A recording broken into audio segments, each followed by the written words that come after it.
Blessed are you, O Lord, teach me your statutes. And I'd like to welcome again Steve Christoforou.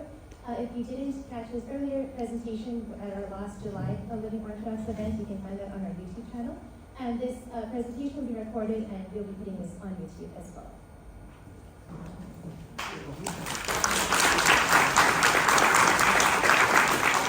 Hi, everybody. Thank you so much for coming. It's really beautiful. Thank you so much for coming in support of a rather audacious idea. You know, I think it was about a year ago. Last January, Father Alex and Father Apostle and I were sitting having lunch somewhere, and we were talking about what was potentially possible here for the church to do together here in the Phoenix area. And we started talking about this possibility of a homeless shelter. And back in July, we had about 50 people in the room to talk about the idea, and here we are with close to 80 of us. And we're finally ready to not just chat about it, not just dream about it, but do something about it. And I think today, in particular, is a really wonderful day for this project to commence, because if you recall the scripture readings from today, in Paul's epistle, for example, he says at the very beginning of the epistle reading from Colossians that we are invited, right, to share in the glory of God. And we do so by setting aside some of our temptations, some of the selfishness, the divisions, the things that really set us apart, so that we can achieve the destiny, the dream that God has for us, right? A place where there's neither Jew nor Greek, where there's neither Slav nor Scythian. Paul, I think if he was with us today, would say where there is neither rich nor poor, where Christ can simply be all in all. And as we talk about this dream of starting a homeless shelter here in the city of Phoenix, a place where our needy neighbors could potentially come to lay their head, right? A place where we could potentially break bread with our needy neighbors who have nobody to eat with. That truly would be the glory of the church here in Phoenix. And so with Paul's words in mind, with this particular reading in the liturgical season, I think that's great inspiration for us to think about what would be possible if we can get this off the ground. But I want to step back a little bit and talk about what our challenge actually is here in the city of Phoenix, because I'm not from here, I'm from New York. I've been here a couple of times, and I can say, like anecdotally, right, over the course of the last couple of years, it does seem like Phoenix is facing an increasing problem with this challenge of people who just simply don't have access to shelter. So I went digging, looking at some of the statistics that the city is putting together. So they do kind of monthly counts. The most recent one that I could find was in September 2020. The county counted about 8,000 homeless individuals in the county. Right? And it's actually like a little bit low off of a high in July, but there's multiple thousands of people who have no place to lay their heads, right, in the city tonight. Most of them are single. There are also family units as well, right? So like children are not a significant chunk of the population, but there are plenty of homeless children out there. I mean, it boggles the mind when you think about it, right? Not too far away from us, there are at any given point 5, 6, 7, 8, maybe 9,000 people, right, in the city who have no place to live. And in the city of Phoenix, like they've actually found over the course of 1 year, from the third quarter of 2022 to the third quarter of 2023, their various city services reached almost 30,000 people. Because there is kind of a cycle, right, of people falling into a situation where they're unhoused, getting off the streets, falling into it, right? But that's also the challenge too, because some of the statistics that the city shows is that for every, there are 18 new people experiencing homelessness for every 10 people that are getting out of it. So it's a worsening problem over time, right? There are solutions, there are resources out there for people to be able to get into transitional housing, get into stable long-term housing. But for every 10 people who are finding housing, at least here in Phoenix, there are 18 new people who are encountering homelessness for the first time.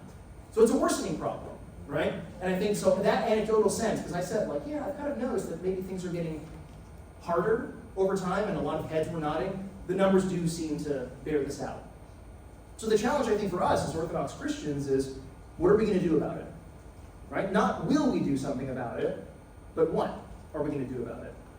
And this is where I think these conversations have been so inspiring, because at Focus, and we'll talk a little bit more about Focus is in a second, we have 7 centers across the country. No center is unique, or no center is the same as any other. It's really a question of trying to understand what are the needs of our neighbors in a particular city, and what are we as the church in a particular place passionate about.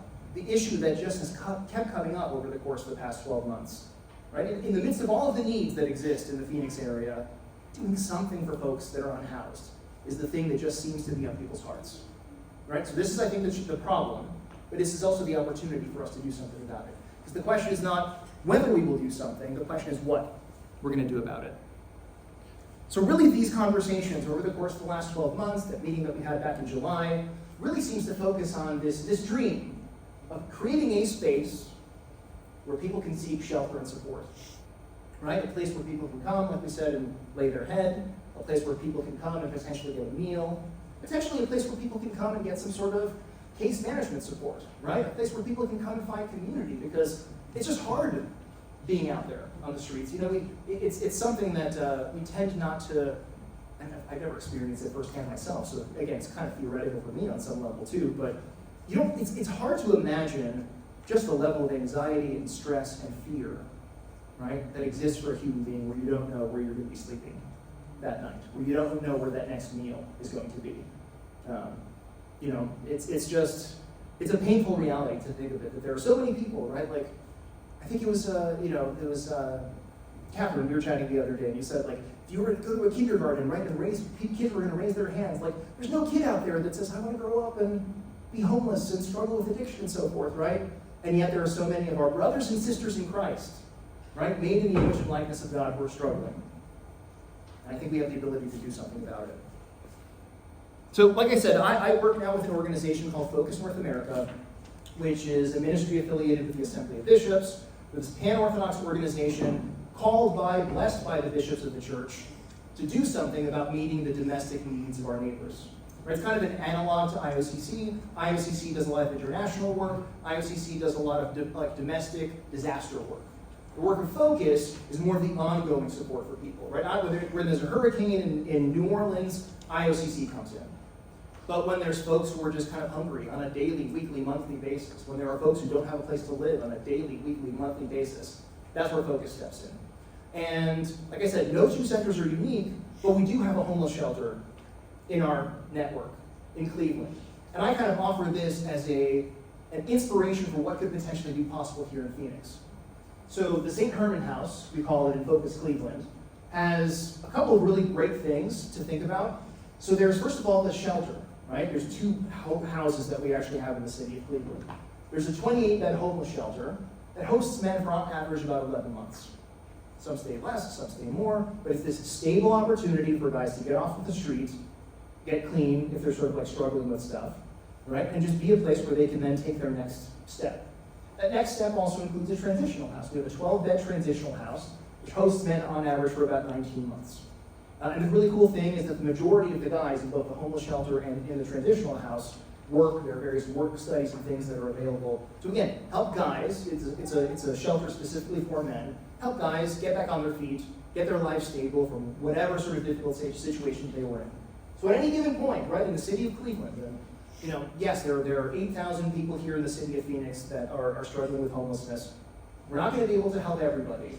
But what if we could provide shelter for 40 people who otherwise wouldn't have it, right?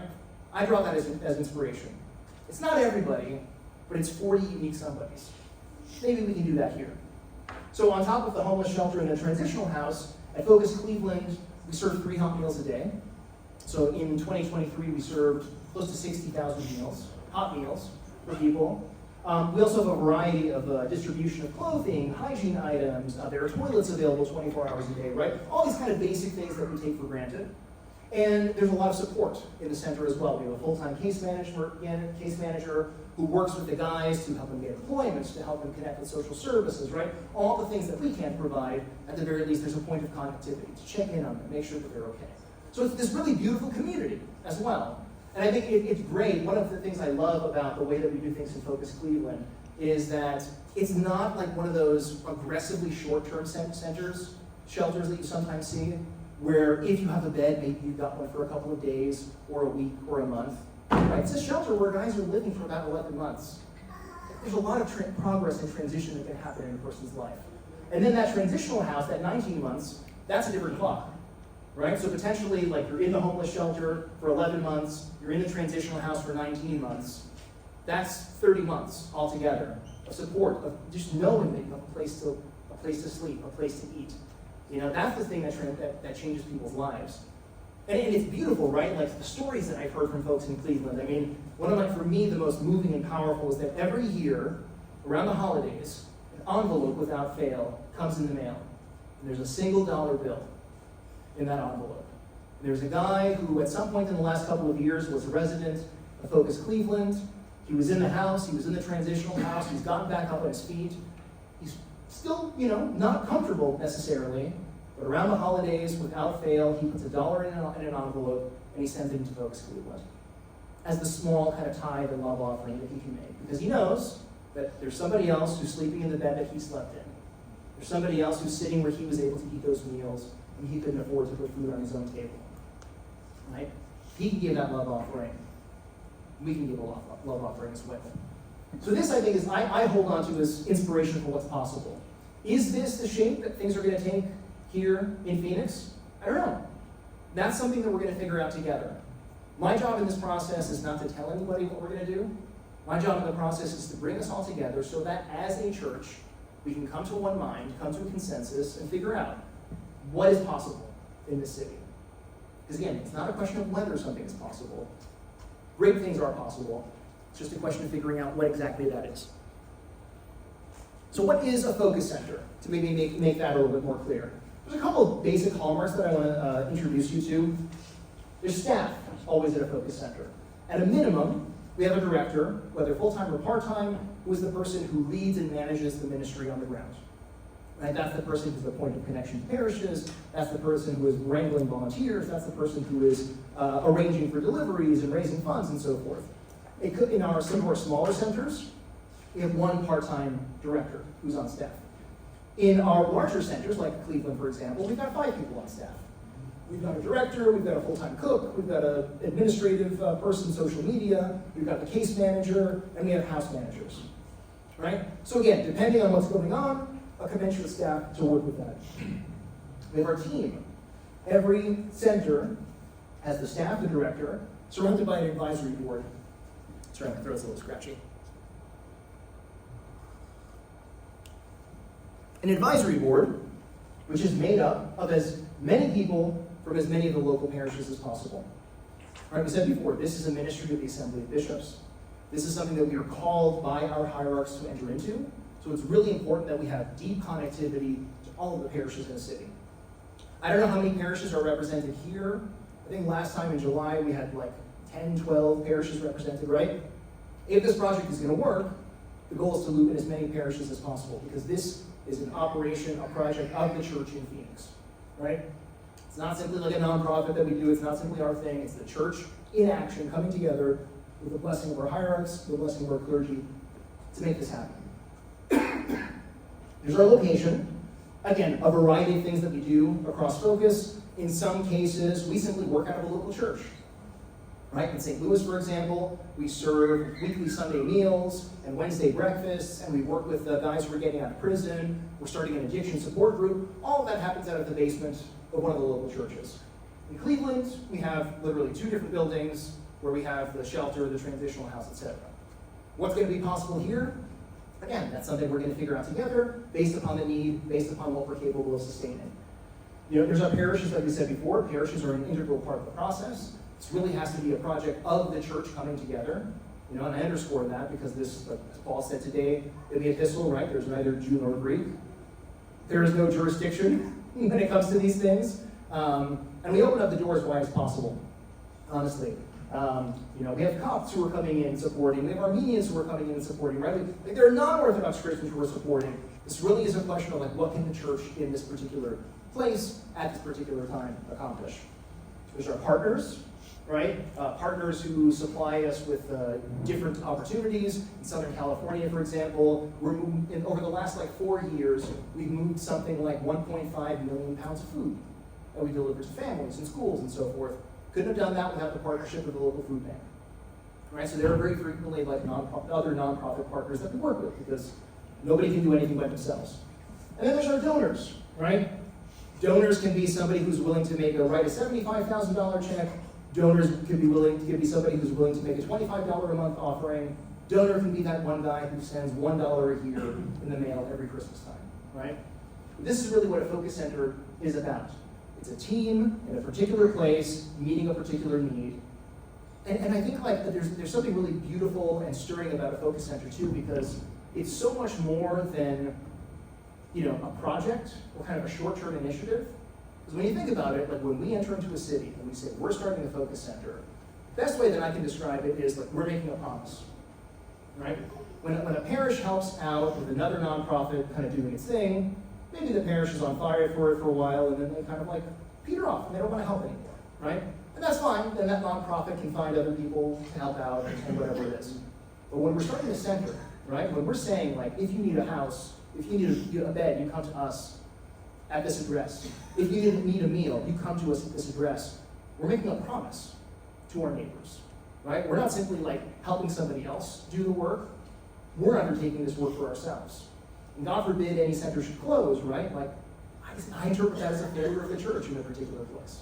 We're making a promise that if you need something, we're here for you. And it's a higher bar for us, I think. But it's also, I think, there's greater glory in that as well. Because we're really following through on the commands of our Lord, right?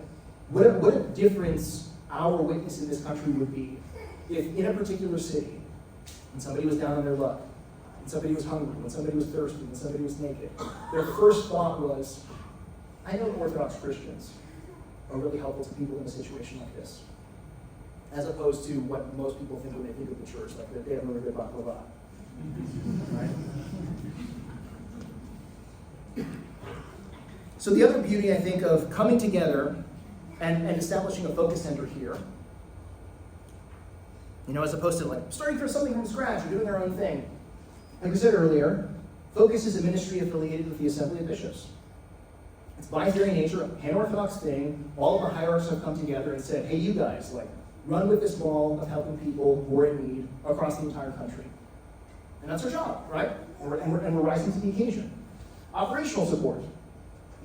We already have a network of like financial and auditing services, tech and communication support, etc. So we here on the ground can really focus on the ministry rather than focusing on all the sort of administrative headaches and rigmarole and stuff to make it happen. Right? All that stuff is already there. We can kind of plug in and just figure out like what are we doing, where are we doing it, right? And it's a growing network, glory to God. Right now, we have 7 focus centers across the country doing a variety of things. We started 2 last year. Phoenix is one of 5 centers that we're starting this year. So right now we've got like, mostly clustered in the Midwest, in Houston and Orange County. This year we're growing into Phoenix, we're growing to Los Angeles, into Atlanta, into Philadelphia, into Grand Rapids. I mean, God is good, and this just seems to be a time of harvest and a time of abundance. And I think we're seeing that here in the city of Phoenix as well. And just from the meetings, right? I mean, last time we gathered, there were 50 of us, now there's close to 80. Like, there's a fire that we have as Orthodox Christians, right? There's a need out there, but I think there's also a need in here. That we have to be the ones who put our money where our mouth is and do the things that the Lord is calling us to do. So why now? Why is this the perfect time? Well, as we said, the need is there. The crisis of homelessness is worsening across the city of Phoenix. But I think the church in Phoenix is ready to rise to that call. This team continues to build, right? The enthusiasm continues to grow. I think people want something in the city of Phoenix, this continuous outreach to people who are in need. And glory to God, blessings are beginning to come. So right now, we have this really wonderful opportunity. $100,000 of matching funds have already been committed just to help get this project started. With a couple of caveats, right? We just kind of need to raise about $100,000 by the end of August. But if we're able to do that, that's $200,000 to be able to hire a local director, start, operations, and really get things going. So what are our next steps? What are the things that now we come together? We've talked about this for a couple of times. Maybe you were with us in July, maybe you weren't. Today is the day that we really assemble our local team. My request to you is to think very prayerfully about whether you consider joining our exploratory committee. Our exploratory committee is going to be the team on the ground that's going to begin helping us with these 3 big questions. What exactly are we doing? Right? Is this going to be a day shelter? Is it going to be an overnight shelter? Is it going to be a shelter for single men? Is it going to be a shelter for single women? Is it going to be a shelter for kids? Is it going to be a shelter for families, right? What exactly are we going to be doing? That is a conversation that we're going to have. That is a conversation that we can have with the city, right, with other local nonprofits. It's going to take some time to figure this out. My job is not to answer that question. My job is simply to get us together so we can figure out what, discern God's call and understand what that answer is. Where will we do it? If we do have a center, like where in the city is it going to go? I don't know. I don't know anything about the layout of Phoenix. I don't know anything about real estate, right? That's going to be a conversation we're going to have to work through. And then how will we pay for it, right? If we're going to have something that's going to set up, how are we going to make it work? We already have that $100,000 of matching grants to kind of kick things off and spur things going, but where is it going to be? What are we capable of, et cetera? That's something that we're all going to figure out together, And it's really a joy to see that happen. I mean, having just concluded things in Houston and Cincinnati. In Houston, we're working on a pregnancy and family resource center. We're actually now in the final process of getting the space together. We're hoping to open doors in February or March. In Cincinnati, we're doing feeding programs. We're doing multiple meals a month, a food pantry multiple times a month. It's really wonderful to just kind of gather people together and with humility and joy, talk and figure things out and ask the tough questions and come to one mind, right, which is what Christ calls us to do, right, to develop that unity of mind and unity of spirit. And I'm excited to undertake this with all of you, honestly. I think something really beautiful is going to happen as part of the process. So as members of that exploratory committee, we'll have a couple of Zoom meetings a month, like every 2 weeks, basically, via Zoom. We'll come together, talk about these questions. How's the research going? X person was supposed to call the mayor's office. What happened? I mean, it's really just like a big project, right? And we'll work on it slowly over the course of the next couple of months, and then raising funds, right? That's kind of that question of how are we going to pay for it? And it's going to be a combination, right? Maybe there's somebody in the city of Phoenix who can write us a $100,000 check and be done with it. I should actually say, we already have $10,000 raised. We haven't even started raising money, and we got $100,000 in pledges and then another $10,000. So we're really shooting for $90,000 by the end of August, not $100,000. Literally, we haven't asked for a single dollar, and yet money is already coming in. It's wild when you think about it. So who potentially has that higher capacity? But who's willing to give us $100? Who's willing to give us $50? Who's willing to mail a single dollar in the envelope for us, right? Because these are the things that are going to help us secure a facility, keep the lights on, put food on the table, right? This is the world that we live in. And we're going to figure this out together. I'm not here to answer anything like I said before. I'm simply here to kind of lay the questions on the table and just get us together to work through it. Because at the end of the day, this is going to be an accomplishment and a glory of the church in Phoenix. Right? This has to be something that we believe in passionately. This has to be something, an institution that we leave to our children and to our grandchildren. Right? Because if we're going to make this promise, we've got to live up to that promise. Right? If this becomes a place where people in Phoenix can gather, they don't have a place to live, and they don't have a meal to eat, whatever we're going to be able to offer them, that's got to be true in 2025 when we get this off the ground. That's got to be true in 21-25. That's got to be true in 22-25. Right? If this is a promise, we've got to follow through on it. But it's a joy. It really is a joy. So here's my hope for you. If you are interested in joining this team, shoot me an email. I've got business cards on the thing as well. If you my name is long and brief and complicated. If you just want to grab a business card, feel free to grab one. And just let me know. I would love to serve on the exploratory committee, and there's a particular question that I would like to be a part of, right? I'm really interested in being part of the program team to have the conversation about what the program is. I've got some real estate background or whatever it is. I'd love to help out with the location scouting. I'm really good at networking. I'd love to help out with fundraising. You tell me, right? What are the talents and the desires that you want to bring to the team? Just let me know. We already have a QR code for a page that will lead to the contribution. I hope you'll consider shipping something in. You can scan that. I'll email it to you if you send me your email as well. Again, if you want to ship in $1, if you want to ship in $5, if you want to ship in $90,000 and get us to our mark, that'd be awesome. But again, it starts here. My goal is that all of us can play some part in this, right? If that means telling your friend that this is going on, if that means connecting me with somebody else who might work at the mayor's office, that might be a good contact. Whatever it is, many hands make light work. And this is a big, audacious plan, but I think it's possible if we believe in it, right? If we truly believe that God is calling us to come together, and as he says, right, in Matthew 25, feed those who are hungry, clothe those who are naked, offer comfort to those who are alone. We truly believe in that, and we approach this with love and humility and joy. Again, like I'm telling you, the blessings that are there.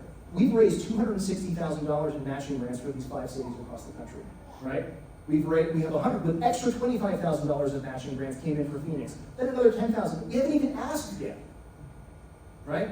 I really feel that this is the will of God. Like point blank, this is what the Lord is telling us to do. And if we are here, and if we can be faithful, He's the one who's going to provide the abundance and the increase. Whatever you can offer, even if it's just joining our meetings and asking tough questions and making sure that this happens the right way. Even if it's just like opening up the door and saying, hey, Steve, talk to this person. They might be able to help you with so-and-so. Whatever you can bring is going to be a joy. This is what a body is, right? The pinky does one thing, the thumb does one thing, the elbow does another thing. We're approaching this as a body. Whatever we can offer, it's going to be for the glory of God. So if you want to be part of the team, shoot me an email.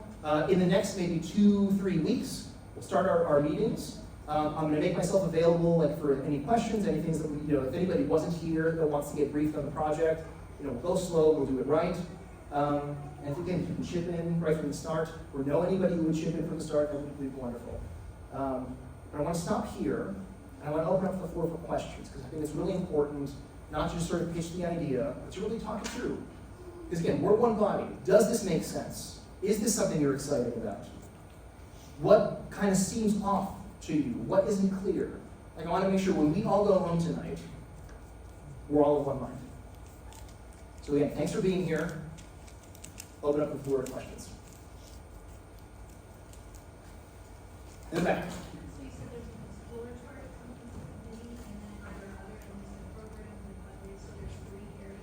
Yeah, so there's an exploratory committee which will be everybody who wants to join the team. And then we'll have kind of subcommittees, which we call working groups, so we're not using committee twice. So the rhythm that we get into is every 2 weeks the working group will meet. I'll probably, at the very start, have the program and locations working group work together. Because we want to clarify what we're doing before we figure out where exactly we're doing it. And then we'll spin off the location group when the time is right. Every so often, every month, every 2, we'll see how the rhythm goes. It'll be important for us to have all hands, exploratory committees, so folks who are fundraising know how the program conversation is going, and vice versa, right? So, and again, you're welcome to be on as many working groups as you want to be a part of, right? But we don't have to have 40 people conversations, about fundraising, or 40. We can have 20 here, 20 there, whatever it is. So we'll have our more specific work. We'll come together as a larger team. Every now and again, we can do an in-person exploratory committee meeting as well. If I can come back in April, May, whatever it is, we'll gather together for dinner somewhere, right? But that'll be the rhythm. Every 2 weeks, working group. Every couple of months, a full all-hands exploratory committee. And we'll keep making our way through. And so the goal down the line, right, to keep going. So we have that requirement that we want to raise at least a $75,000 portion of the matching grant by the end of August. That's the challenge that the foundation gave us, right? So the goal, I think it's going to be totally possible, by the end of August, to have at least that $75,000 raised. I think we can have the full $100,000 raised. Have a clear sense of what we're doing, where we're going to do it, right? Have a clear plan for what the center is going to be. Once that matching grant is doubled, that's essentially our operating budget for our first 12 months, as we get things going. We take it to the board. They declare Phoenix a center. We hire our initial director. And that is the further development of the local team, right? Because then we'll have somebody here full-time who can then, we have space at that point, can manage the space. If we're still looking for the space, we can handle fundraising, right? We'll see in God's providence, where we are in August. But, again, if somebody comes out of nowhere and says, here's a building, that'd be great. We'll see what happens. God's been good so far. I'm sure that'll continue. Does that answer your questions? Yeah. Going along with the meetings, just from a process standpoint. Yeah. If you're able to be in one of the working groups, great. But what if you miss one? Will there be notes or meeting summaries that come out to everybody, or how does that? Yeah. So we tend not to record meetings just to give people the opportunity to speak honestly and openly. Every meeting will start with an agenda, and then that agenda in the past, what we've been doing is using that as a note-taking tool as well. So we'll have our agenda, which we'll fill in with notes and discussions, and have a running document as we have to-dos and updates, and if there's, what we'll normally do is we create a shared drive on Google, which all of the exploratory committee will have access to. So if there's any documents that we need to share or whatever it is, there'll be a shared repository. So we'll have minutes, we'll have notes, we'll normally do kind of like summary meetings at the end of the email, and if anybody ever misses a meeting, there's always an opportunity for a catch-up. Yeah? Is there communication between various centers, whether it's Cleveland, New York, Detroit, on a regular basis, either at the director level, or what's some best practices, and some meeting here, and some here, is the outcome to do that too? Yeah. So kind of our internal management style is, so I supervise all of the center directors on top of working with new cities to make new ones. So I have one standing weekly meeting with all of the center directors for our kind of like one-on-one, and we have a standing weekly director meeting at the same time, where we have an opportunity to sort of receive updates, share any issues. We'll spin off and do kind of like subcommittees if there's some sort of issue that we need to work on, et cetera. So at a core, we have one weekly gathering. I have one-on-ones with everybody once a month, or once a week, I should say. And once a year, we have kind of an in-person director retreat. So that's kind of like our internal kind of process. And our goal from the very beginning is to create rich connectivity between centers. So when new center directors are appointed, there's actually an onboarding process where every existing center director who has a particular expertise in like volunteer management or fundraising or whatever it is, will do a session with the new center director to kind of be their mentor in the process. So yeah, there's a lot of really cool communication. One of my hopes is at some point when we have an exploratory committee meeting to actually bring in the director of Focus Cleveland, to hear from him, to get a sense of, if he was starting a center from scratch, like what would he advise us to do, right? Because again, there's just a wealth of experience there as well. Yeah, the door for communication always needs to be open. We always need to be like learning from each other, encouraging each other, supporting each other. Yeah, Mark. Do you know how many beds currently are available for homeless people in Phoenix? How many beds are available? That I don't know. I don't know if anybody knows that stat off the top of their heads. Yeah? So between CAS and then there's other East Valley Men's Center and some other ones, there's approximately about 1,500 beds in total. But there's also up to, if you're a homeless single mom experiencing going into the system, you're looking at about 2 month wait for a single mom with children. You're looking at about a 6 month wait for men. If you're a whole family unit, you can be much cheaper. Yeah. So what I'm hearing there is there's about 8,000 people who don't have access to shelter, and there's 1,500 beds for those 8,000 people. Yes, that's about. That's in a nutshell. Yeah, the number is actually more towards 13,000. Okay. The point in time count that I was putting on. Yeah. Actually, is going to be done this Tuesday as well for this coming year. Oh, okay. But the last year was at 13,000, with a 23% increase in the city of Phoenix over the last 3 years. Yeah. And that's only the people that you count. So what happens during a pick count is they go up to someone who's homeless and they're like, hey, can I basically track you? And they can say no. And then they walk to the next person and the next person. A lot of times they won't trust the person who's talking to them because they're strangers. So that number is significantly lower than the actual numbers. Yeah. So which is, again, all to say, like, the need is there. Yeah. Right? I mean, what a beautiful blessing it would be if there was a place, again, I don't know how many beds we'd be capable of doing, right? But a place where people could stay for an average of 11 months, right? A place, a transitional house potentially where people could stay for 19 months. It may not be 28 beds, it might be 3. I don't know, right? We'll figure it out together. But the need is there. In the back, yeah. So when you said that the first, like you get the $100,000 grant and then they'll match it, so you start out with $200,000 when you start your center and hire your directors and people. So that budget is just for administrative to run a center that hasn't yet been built, or does that go towards construction costs? That's seed money with no strings attached, right? So, how much you have to raise to build those, and like how much did it cost? well, the Cleveland Center is actually old.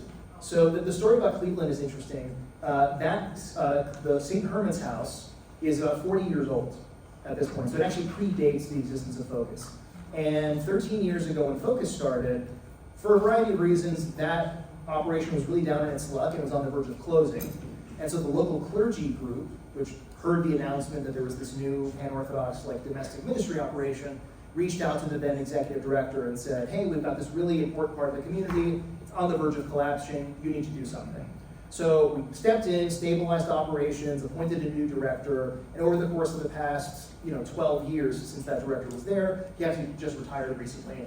We saw really wonderful growth, the operations were stabilized, the meal program expanded, the transitional house was actually purchased later on. So originally it was just the homeless shelter, the 28-bed homeless shelter, and then we saw some sort of expansion since then. So from a focus point of view, we really kind of like purchased the transitional house, stabilized operations, and I think did the kitchen and kind of added those pieces. So we inherited sort of a piece and then built on that. What we're going to look for is going to depend upon what's possible for us, right? So I think as we think about, okay, we want to focus on single men, we want to focus on women with kids, whatever we're kind of drawn to in terms of our demographic, I think we need to have that conversation. We need to have the conversation of, is this going to be an overnight shelter? Is this going to be a day sort of cooling shelter, right? And as we have a sense of like what we feel drawn to do, then we can have the more logistical conversations of where is this going to happen, right? And so once we have that money, I think the important thing is to have like a point person on the ground who can begin kind of like leading and shaping that ministry. Like my job essentially is to sort of get the ball rolling and to begin building the team, right? Like our process is really about creating a network of people so that when we hire a director, they can step into like established connections and support from the parishes, etc. And then we'll kind of like, we'll see what needs to be done, right? Maybe there's ways we can do sort of short-term feedings before, like if we don't have a building or anything at that point. Or if we have a lien on the building, we can use a portion of the funds for that, right? And continue to do fundraising. Like, it's hard to talk about it in the abstract because we're gonna figure it out together. Does that make sense? Yeah.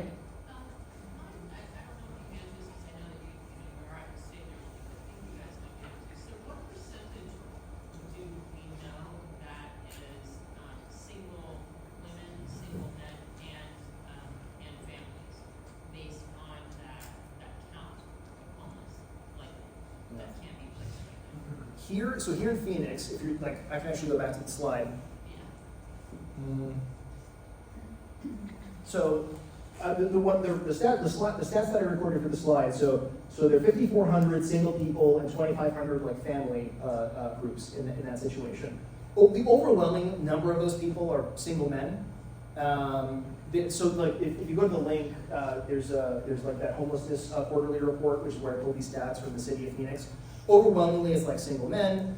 Children, if I'm remembering correctly, are like maybe 15 or 20% of the measured population, because again, to your point, Catherine, like all of that is an overcount. But the single biggest demographic that's out there is single men. So the reason why I was, and I apologize for seeing the show. No. But the reason why I was asking, is there a particular group that has a quicker recovery time than another group? And is there also any examples, or is this kind of just not really done, where you can have a mixed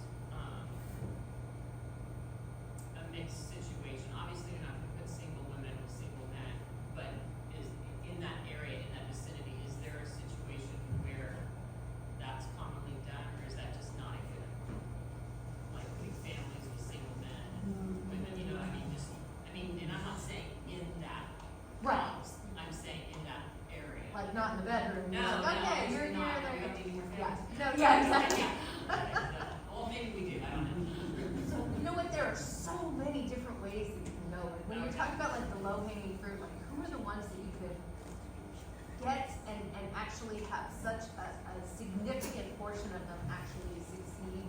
Succeed meaning moving off the street. The reason I ask that is if there is a way to free, if by mixing them together in some fashion, whatever, you can free up X amount of people faster than that, where that person's, then maybe they're not waiting 2 months anymore, maybe they're waiting a month and a half, because you have a ratio of them that move in and out faster. Does that make sense, Mike? Just a fluctuation, yeah. So there's a group of individuals, and actually Tempe's focusing on them right now, that are the low-hanging fruit, right? Those people who already have an ID, they maybe were just evicted, but they were working, they just couldn't afford their places anymore. And they just need that 30, 60, 90 days to kind of get them in and get them out. Those are the quick ones. They aren't necessarily the most need, Another, I hate to say even quick group, teenagers, 18 to 25, right? They haven't had the 30 years of severe mental illness from living on the streets. So you catch one at 18 who just needs a little bit of support, maybe aged out of foster care or something like that, and you just assign a mentor to them, and they help them with their ID, and they help them, because these kids, they don't have an ID because they don't have their birth certificate, they don't have a passport, they don't have any of those things that you need. So it's kind of like a low-hanging fruit where you could possibly make it quicker, but there are 40 different directions you can go with this. And I was telling Steve on Friday, there is not a bad direction to go. There is literally anything you do. If you just feed people one meal a day, 1 day a week, it is better than what there is right now. So you can't make a wrong choice. Yeah, which is really reassuring. And for those who don't know, Catherine, so we've become fast friends over the last couple of days. Catherine is the director of the Eris Foundation, which is doing really wonderful weekly outreach in the Tempe area. So thank you for coming here and just bringing your enthusiasm and your expertise to this, because, I just really appreciate that. And that's reassurance, right? At the end of the day, what do we feel God is calling us to do, right? Who do we, for whatever reason, right? I mean, the house in Cleveland is a men's house. I wasn't there 40 years ago when they started it. I don't know why, but that's the direction they ended up taking. We still are in that direction, right? Like, there's no wrong answer. And that's, which is the tragedy of need being so great. When the need is so great, there's no wrong answer. There's a hand back here. Yeah. Who hires the first rector? I mean, is it his focus? Is it focus for the committee? How is the salary set? And we're all parameters. You guys have done it before. Obviously, you have some budgets and things like that. I think someone else earlier, the question was about, well, with this $200,000, is that going to just cover that seed money for getting the director in place and spending some groundwork? Or is that actually money that's going to be? It seems to me that's going to be probably just going to get a director date for a year or so, let them get staff on board, and then maybe start early operations, right? Yeah. So again, there's no right or wrong answer to that, right? The precise question of how we use those grant monies is going to depend upon the total scope of our fundraising, where we are in terms of potentially finding a facility, right? There's kind of a variety of factors. The normal process that we use is, there's the core group of people that we're going to be starting with is that exploratory committee. When we get to the point where we've declared the Phoenix a new center, that's when we kind of transition that exploratory committee, for those who want to stick around, to an advisory board, right? Because again, continuity is important, people who are part of the team from the beginning is important, and we want to form what we call a hiring working group from that group as well. So basically the way that we do it is, step one, I and the CFO have done kind of initial vetting interviews, just to see who has kind of the kind of expertise that we need to run a center of this kind of scope. Then the second round of interviews goes to the hiring working group. And we prepare kind of a hiring matrix that allows them to sort of offer their feedback and so forth. And then the final interview goes to the executive director, who then reviews the hiring matrices, has kind of a debrief with the hiring working group, et cetera. So there's multiple layers of both kind of big picture focus, we know what we need from a center director, but also micro, who does the local team here think would be a good leader for the organization? So that's kind of that process. And again, this is just the seed money. I originally thought I was going to be coming here with $75,000 of matching grants, and then that turned into $100,000, about 5 or 6 days ago. So we'll see how the fundraising goes, right? If we're able, do we need a capital campaign now or later? Is there some sort of temporary bridge solution if we have a center director that can maybe start some sort of short-term relief while we figure out the long-term infrastructure things? Kind of to your point, Catherine, right? There's no wrong answer in terms of starting something, right? But I think in terms of what the people of Phoenix feel calls to, it's a place where people can actually lay their head. How do we get there is the question. Yeah, in the back and then here. I have a comment and a question. Sure. My comment is, one of the things that impressed me about all this is that the whole Orthodox community is coming together. And I'm not aware that we've done that. So kudos to you. Kudos to us. I mean, thank you for being here. Yeah. And then my question is, I understand this year there's 5 in the local growth area. Is there a 5-year plan or a 20-year plan, or what's kind of the vision? Yeah. So the hope is that we'll be able to, at least under current staffing, that we'll be able to maintain growth of about 3 to 5 new centers a year. So to even zoom out from focus, we have the 7 centers that we currently operate. We also have a youth and young adult ministry outreach arm called YES, which is Youth Equipped to Serve, which has a lot of touch points in a variety of cities around the country. One thing that we're kind of doing as the operation continues to grow is leveraging the touch points that we have with those initial youth and young adult ministry outreaches to see like where is there potential in other cities that we might not be aware of, right? So there's kind of like a process, and we have a checklist, and without getting into the details, right? When we get to the point where like a kickoff meeting happens, there's been a lot of vetting to say like, okay, this is a city where people are invested, clergy are supportive, there's enough parishes that can come together and kind of create a viable volunteer and donor base. The kind of things that we're looking for in order to get to that point. So the long term is to continue casting a wide net across the country as we have these initial touch points with parishes through that initial ministry to then see like in 2025, because we don't have our list set for 2025 just yet. You know, is it going to be Washington D.C. or Nashville or Boston or Miami? I don't know yet. We'll see how the next, the next 9 months go in terms of like that initial cultivation. Because, did I think that we were going to have 5 cities that were on the docket for this year? No. If you had asked me back in September, I thought the answer would have been 3, and then just opportunities presented themselves. So we're trying to show up wherever God presents those opportunities.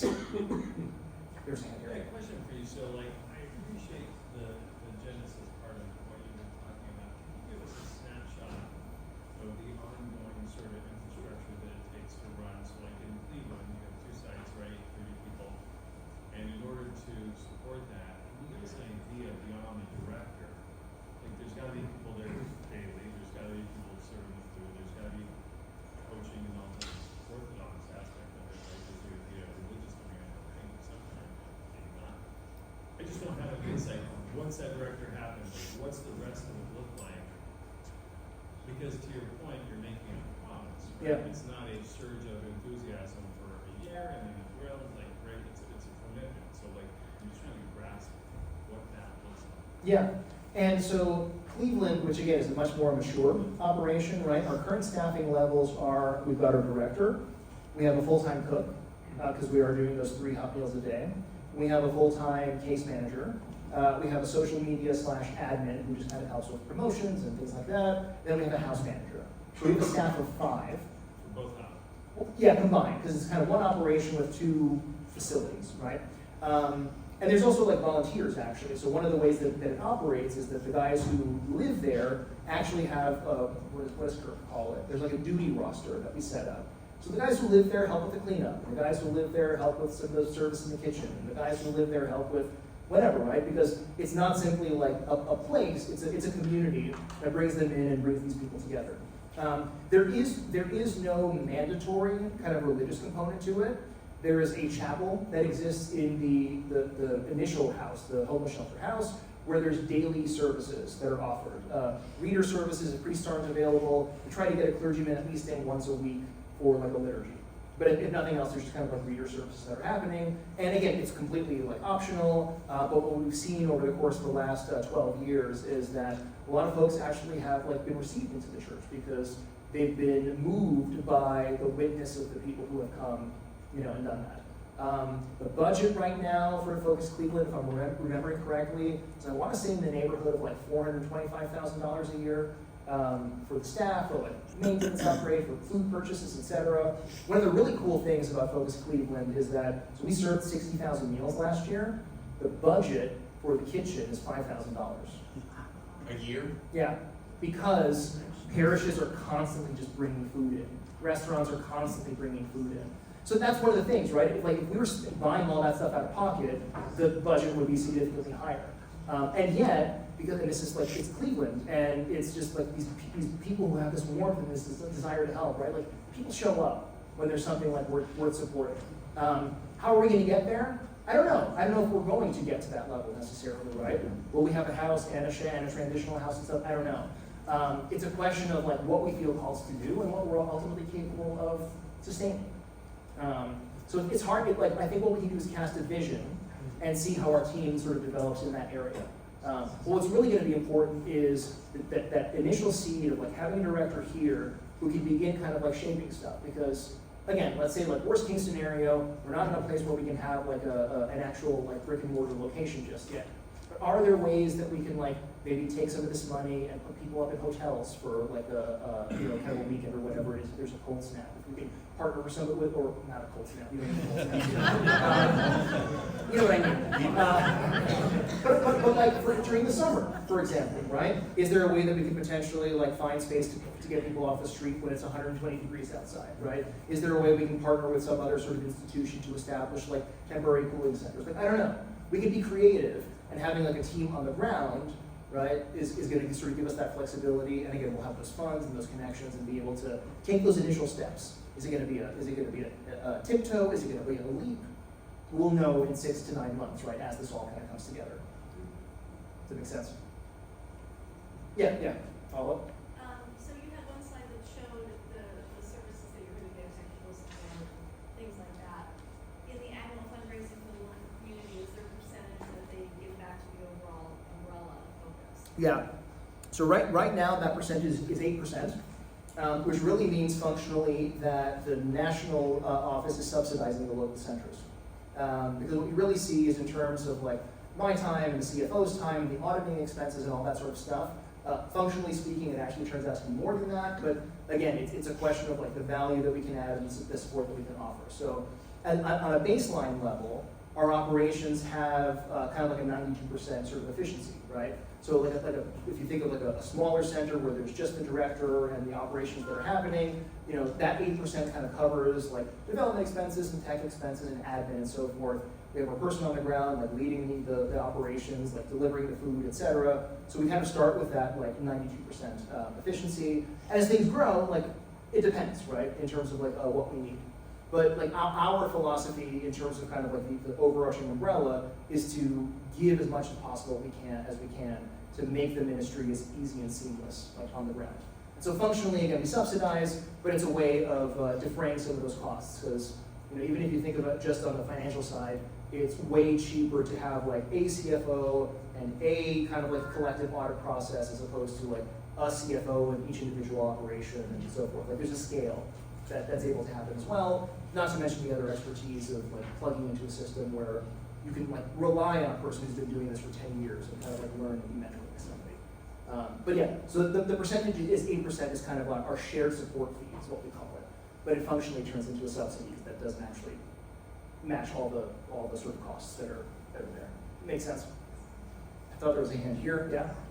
So, Chris, is it Steve? Steve. It sounds like we have a very robust framework already in place in 7 centers. Yeah. Is there any data that you're tracking, like at Cleveland? What's the re-entry rate, or what's the success rate? Is there data? Well, what do you mean by success rate? Are there people who are there for the average of 11 months, then having their own home, getting off the street? Yeah, so the specifics, I have to go back and like look those up. But our goal is like when we have somebody in the house, for example, the main shelter, we want to send that person off to some sort of transitional housing, right? The only time we really like ask people to leave is if there's cases of sort of violence or something else that threatens the underlying stability of the house.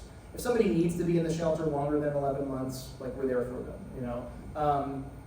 and that's what the transitional house is for. But we also have a case manager who works with other nonprofits in the area as well, because if our transitional house is full, there's somebody who's like ready to move on from the shelter. There are other kind of local nonprofits that we work with. So the goal is that if somebody is leaving the house, it's for a good cause. There are very rare exceptions where there's just some sort of incident that threatens kind of the overall security of the house, which is always tragic when it happens. And then at some point, I don't know that we like keep tracking people after they're gone. There are some people who I think still have a connection with like the caseworker, at least for a time, before they get settled. But I'd have to look into that in terms of giving you specific like hard numbers. I think data tells stories, and people who are willing to donate money like those kind of stories. It'd be kind of great to have some data, or if you guys are doing that, there's a framework that we could use as well. Yeah, and the challenge is also too like this is one of the things that I think about, because I think like in the sometimes we have those questions about the lives that you transform with a nonprofit, right? And I get that on some level, and I've had like strategy meetings where we've talked about development and the need that some people have kind of to hear that, right? I think the countervailing sort of like argument there is, on some level, we're not called to transform anybody's life, right? That's the Lord's work, to transform people's lives. All we can do is kind of be faithful in that moment and do what we can to help a person at a particular place, right? Because we know we have, like, to use Cleveland, for example, like, you know, there's certain behavior that's not appropriate, like in the house when we're there. We can be faithful, we can give them a loving, supportive environment, right? They're there with us for 11 months, they started working when they're with us, they've got some sort of transitional house, they're kind of moving along, like, we have no idea the choices that they're gonna make down the line, right? They might make a mistake, we all make mistakes at some point down the line as well, right? I mean, are there people who come back to the house? I don't know, not that I'm aware of in the 13 years that I've had it, that Focus has been working with it. There are people who have lived in the house much longer than 11 months. There are people who've lived there for like years and years and years and have become like institutions. Those are lives that I can point to in terms of like, you know, transformation certainly. But when somebody's out there like back in the world doing their thing, like, I don't know. And again, I think that's like a tension. Like, yeah, we want to be able to sort of point to success stories and so forth, and yet the hard reality is that like life is tough and people stumble and so forth, right? All we can do is, in the environment that we offer to people, be as kind and as loving and as faithful and as Christian as possible, and pray for these people. I mean, like, this is one of the reasons why we have those daily services as well. And the Lord knows, like, when people stumble, we're just going to be there to catch them again. I don't know if that's a satisfactory answer. It's kind of a hard, I know where you're coming from, but I kind of feel that tension within me as well. Like, I wish I could make that promise, but like, God knows, right? People stumble sometimes. All we can do is love them as well as we can, as many times as they stumble. You answered it, yeah.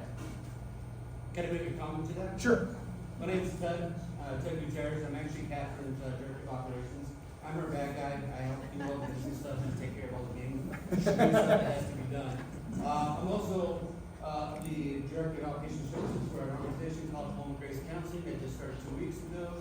But more importantly, I am 11 years clean and sober by the grace of God and the grace of God only. And I say that because I was homeless, and I spent 5 years out in the streets. I battled addiction for a lot longer.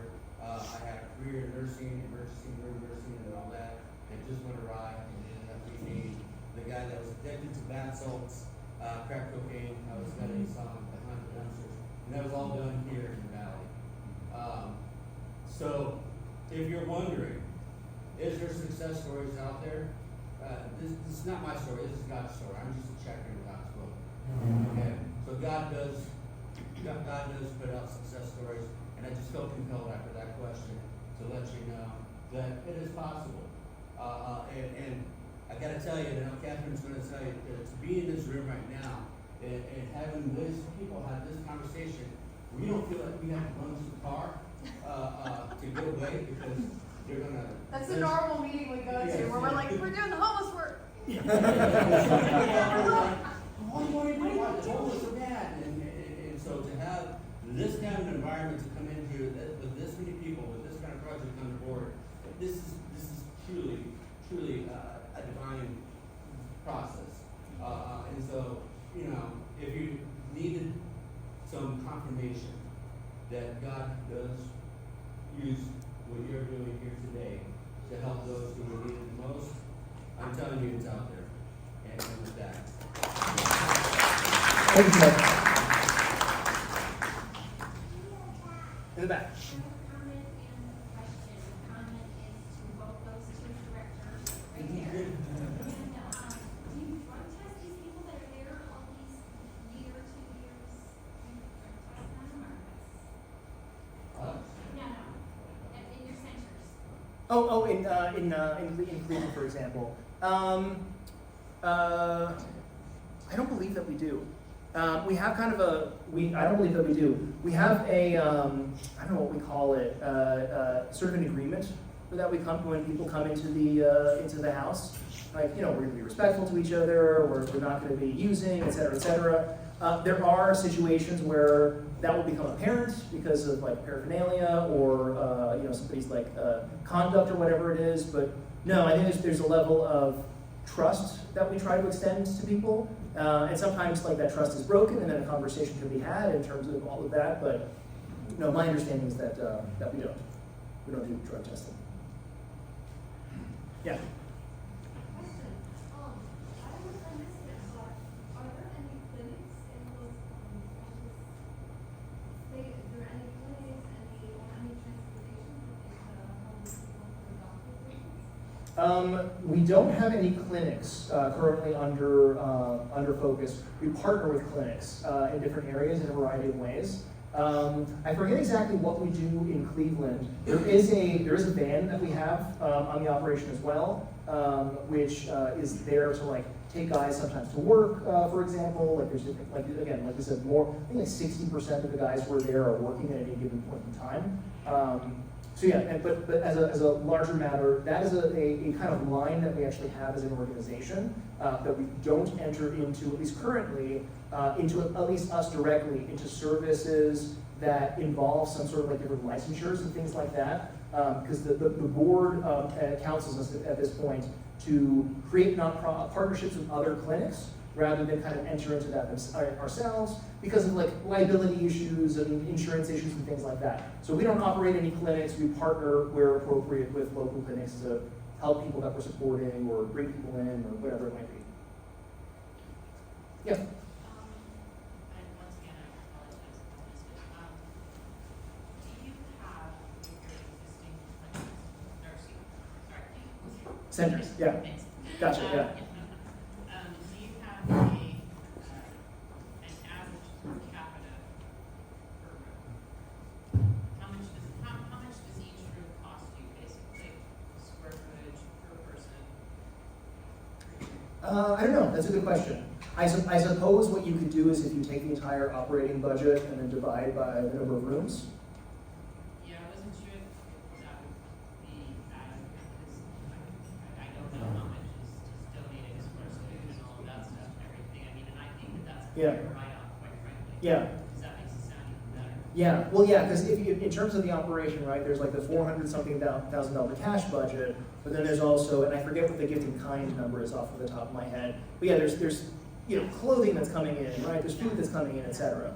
I'm not counting that. Yeah. I mean, that would make that number go down, so it'd be more attractive to sell, basically, to investors. In terms of like how much does it cost per year to house somebody? Yeah. Yeah, I mean, we've never done that math, as far as I know, because what?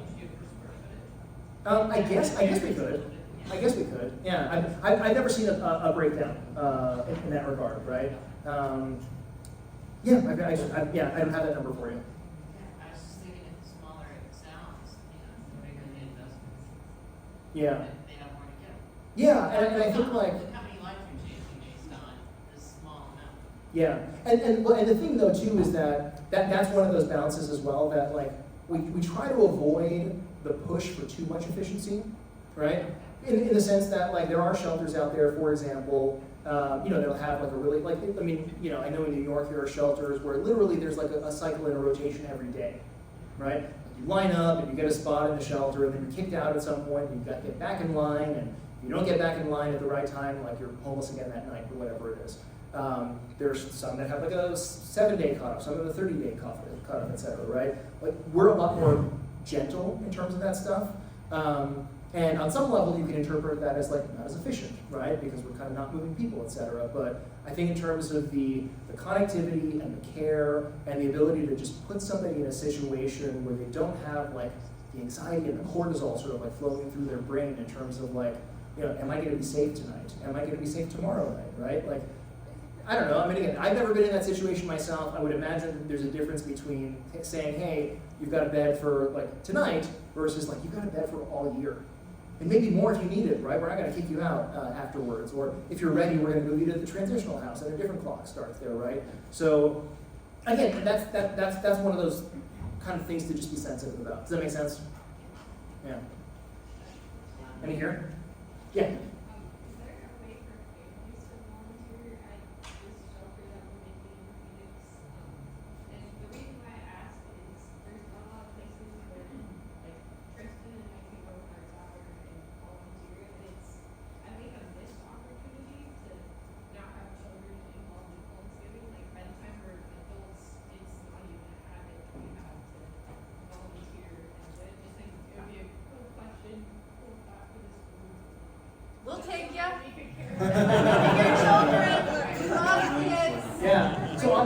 But seriously, right? Like every Tuesday in Tempe, yeah, Connect the Heirs Foundation.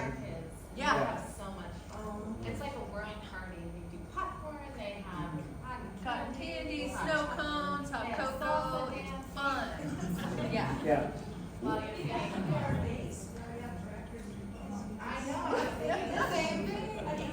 In all seriousness, and I don't even know, Tina, how that works, but, because I know you don't have like, a lot of, it's just, they come and go.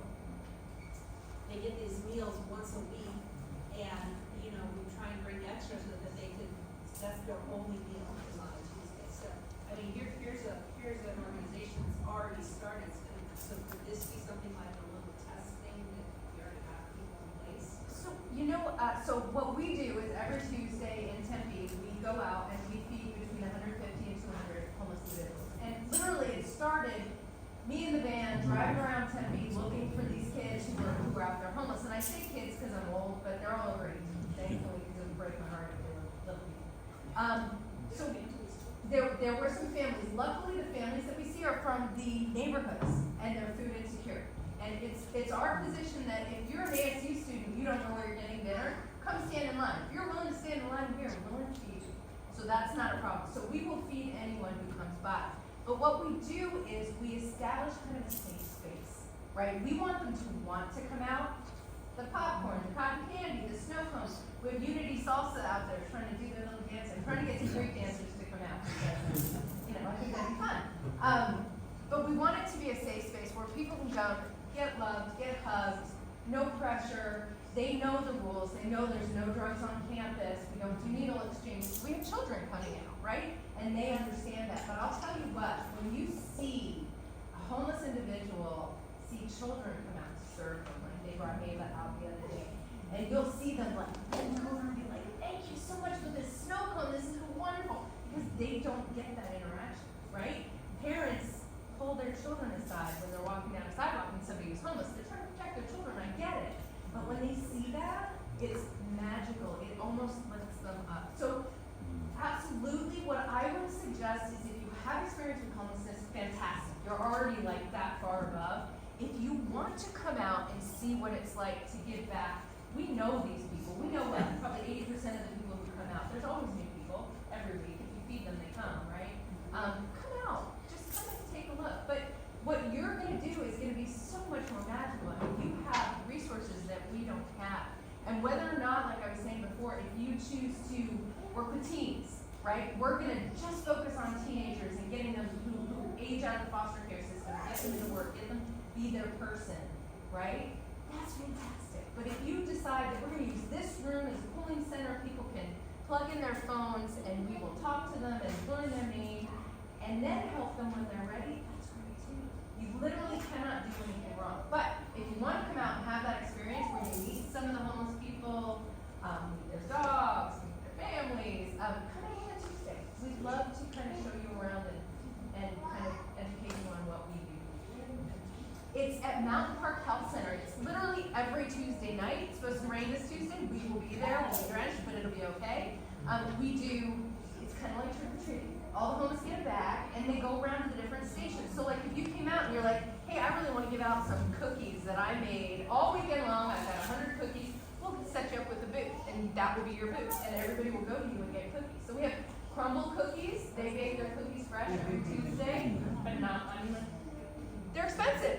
And they're freaking huge. Like, people will come up and like, take two, because we have hundreds. We have Peter's Bakery, we have Panera, we have all these organizations that they throw away their food at the end of the day. So we pick it up and we give it out. So if you decide that you have fruit on your tree and you want to come out on a Tuesday and bring that fruit out to hand out, we will set you up with it. And that can be your thing. If you like making friendship bracelets and you want to go out and show them how to do friendship bracelets, we will set you up with a booth. There's literally no wrong answer. They love having people come out and talk to them, learn their name. And I'll end real quick because I don't know ever. There's this one gentleman who he got sentenced over about 3 years ago. He works at St. Mary's Food Bank. His name is David, and he's older like me. I'll just say older like me. And he would come out, and he was very quiet, and he didn't speak much. And we'd go to laundry, and we'd talk, and he actually was making 6 figures. And he had some mental illness, started using methamphetamine, and ended up on the streets. It happens. So he would come every week, and once he got clean and sober, he worked hard for it. Like he worked hard for it. Long story. He came back and he talked to me. He said, "I had a way to end it all. I knew that was it. I didn't ask him what that way was. I didn't want to know. But he said, I had a way to end it all. And I told myself, if I did not smile or laugh every single day, I was going to end it all." He said, "Some Tuesdays, I got enough smiles to get me through to the next Tuesday. And I knew I was going to be okay." And this was a man who was so quiet and so just gentle and kind. So you don't know the impact you're having. So when you're looking for success rates, it's so hard to quantify. It's hard because if you just gave somebody one smile that got them through to the next day so that they didn't end it all, you did your job. So just keep that in mind when you decide on this magical thing that I cannot wait to be involved in. I'm super excited about it. That you can't make one answer. You just can't. Anything that you're doing for the good of these people because they really deserve it and they need it. Tempe, 1140 Yes. East Broadway. 1840 East Broadway. 5 o'clock. We set up at 4 o'clock. You literally can just come out, but I can give you my phone number too. I like to know when people are coming, so you're not just kind of wandering around going, "I don't know what I'm doing." So if you let me know, I'm like, "Let me give you a tour. Let me show you everything." But what I was saying before, they get a bag, it's like they're treating. They go around to different booths. Hygiene, clothing. Easiest way to help us: clean out your closets. If you're like me, you've gained like 192 pounds since COVID. Nothing fits. Grab it, bring it out, go shopping, and especially guys, please, come on, give up your clothes. So many women's clothes, and we appreciate them. But I keep trying to tell the guys out there, I'm like, you can be a cross-dresser, it's okay, there's a blouse. They're like, "Just let me have this." And, guy clothes. I'm like, "Don't care your stuff." Even my husband like guards inside of the closet.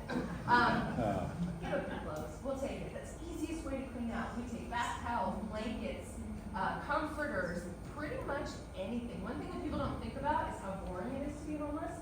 Adult coloring books. We cannot keep them in stock.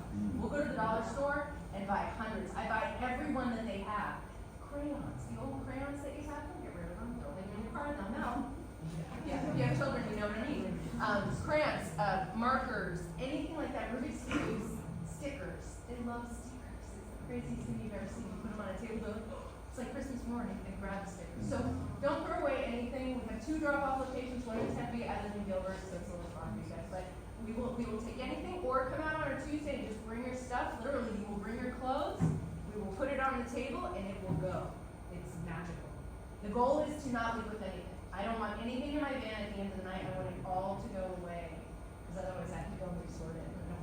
We also have bins at Assumption. Yes. We collect ongoing, so if you're ever at Assumption, if you have somebody else, or you're visiting your church, just bring it. And I have to say, like, another lady who was asking about quantifying and how Steve's like, you can't really, like, I feel like if you could just help one person, or like I said, one smile, I mean, that's like success, It's right? magical. And if you go to this place, the Terrace Foundation, that they do this every week, it's in such a dignified manner, and you are a person without a home, you go there, there is a lady, and Christina can talk about that, that sorts through all the clothing, that would be one of your jobs, and she makes it look like a store, and she knows where everything is, so someone will come, "Hey, what are you looking for today? Do you want something that's sparkly? What size are you?" So it's not like they're just going through the trash to look for stuff, like, there's some really nice things, and we all have really nice things, and people feel like they're actually purchasing them themselves, even though they're not giving us money, because it's just so beautifully laid out. And it makes people so, it's just such a, it's just amazing. So the reason I say it's good to do that, or let's start here, I know they don't have the building, but they have the foundation that we can learn from to then bring to our exploratory community and say, hey, this is what we start thinking about on how to get those investors and give them stories. Maybe take some pictures, and give a story about how it felt to be that homeless person. And one lady we met, she looked like just a regular person. She was dressed so nice, and she was in line waiting for food. Like 2 weeks ago, she was like working. She was making, I don't even know how much money, and like something happened, and she's in line. I mean, it's just amazing. It happens all the time. So God bless you. Thank you. Yeah. But you know, to speak about the numbers and the question of quantifying, we do try. Like Ted is, I'm like, do this. So we do count the number of people that come through, the food that we serve. We've helped over 200 people get off the streets. And that's over, and it doesn't sound like much, but everyone, you're like, that's nothing at all. You know? I always tell them they get to make me like a spaghetti dinner once they get a place because, I don't know, spaghetti. But yeah, we've helped over 200 people, and every single one is a success story. Now, do they all stay off the streets? No. Addiction is real. Recovery happens, but relapse happens too, and it's okay as long as they keep trying, right? So anyway, I'll get off my soapbox. That's it. If you have any questions, let me know.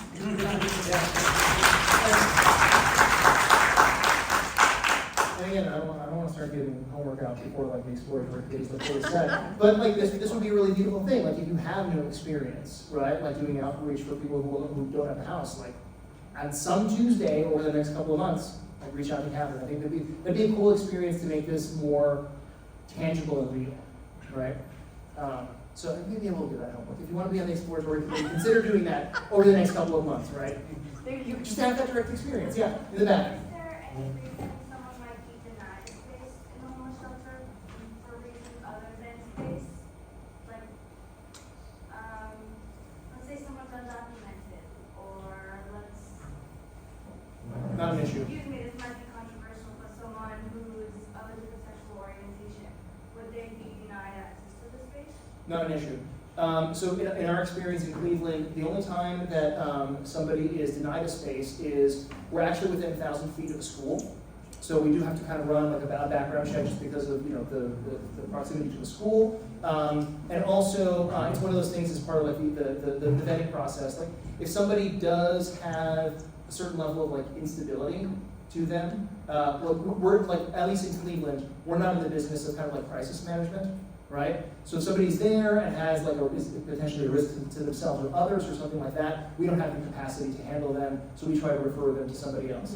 But if somebody comes in and is willing to just sort of like be a part of the team and clean up after themselves and like be willing to, yeah, that's none of that's an issue.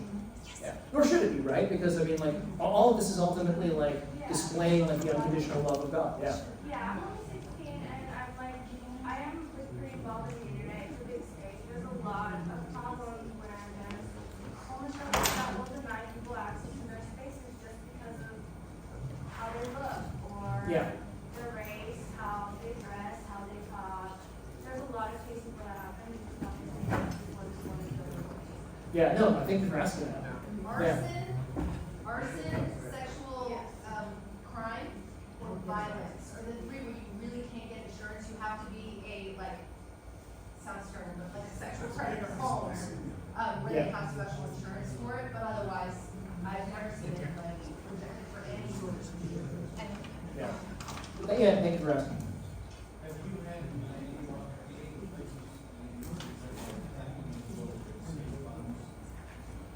And say that one more time. Have we had any? Any or all of the outlets had any success in tapping into local or state funds? To varying degrees.